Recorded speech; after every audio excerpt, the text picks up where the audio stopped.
Olá pessoal, muito bom dia. Chegamos ao final desta segunda carta aos Tessalonicenses. Uma carta bastante curtinha, são só 3 capítulos, mas uma carta bastante profunda. Quero destacar nesse texto o primeiro versículo, logo no comecinho do capítulo 3, onde é dito: finalmente, irmãos, orem por nós, para que a palavra do Senhor se propague rapidamente e receba a honra merecida, como aconteceu entre vocês. Orem para que essa palavra se espalhe, se propague. Existe um site chamado Portas Abertas, servindo aos cristãos perseguidos, que diz que a cada ano a perseguição aos cristãos ela se intensifica no âmbito global mundial. O número de cristãos com medo de ir para a igreja, ou que já não tem uma igreja aonde possam ir, tem aumentado. Bem como daqueles que têm de escolher entre permanecer fiel a Deus ou manter seus filhos seguros. Ou das vítimas da violência extrema, perdendo familiares, casa, bens, liberdade. Presos por compartilhar a mesma crença que nós temos no Brasil, a fé em Jesus. Em sua compreensão clássica, a perseguição religiosa é realizada ou até respaldada pelo Estado. E a perseguição ela surge por causa de um motivo, e o motivo é o anúncio do Evangelho. Quem sabe seja uma realidade distante para nós aqui no Brasil, mas a perseguição ela tem aumentado assustadoramente. Ouvindo esse relato do Portas Abertas, pode nos ajudar a entender o que era ser cristão no primeiro século. Ser cristão no primeiro século envolvia sofrimento, perseguição, renúncia.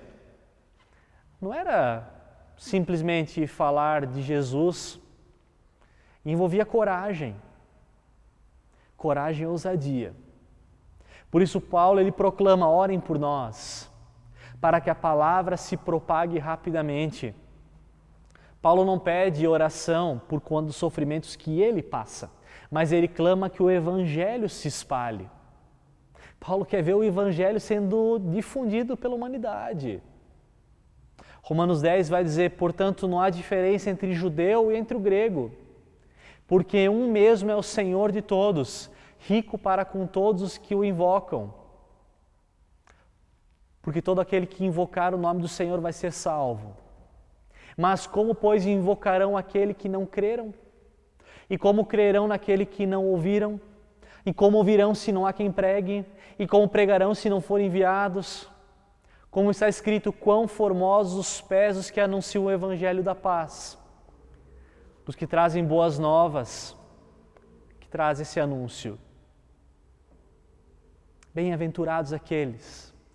Até conta-se uma pequena história de que missionários, certa vez, levavam uma caixa cheia de Bíblias para uma localidade na Ásia. E aquele povo, quando abre aquela caixa, eles abraçam aquelas Bíblias e choram.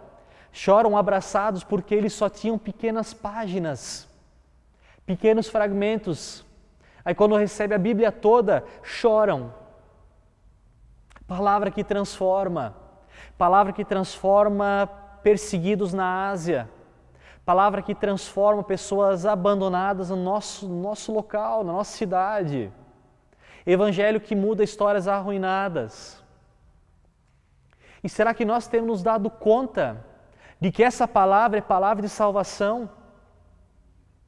Eu quero dizer que isso aqui é mais do que história, é mais do que um livro, mas é a palavra do próprio Deus, escrita por mãos humanas. E como vão crer se não conhecem o Evangelho? Pessoas que choram ao receber uma Bíblia, cristãos que morrem porque anunciam quem Cristo é. Será que nós temos aproveitado e valorizado a oportunidade e o privilégio de conhecermos a Cristo na palavra? Nosso clamor é que cada vez mais o Evangelho se propague, que ele se espalhe, inclusive na sua casa e na minha casa. Que a mudança comece lá e que ela alcance a humanidade.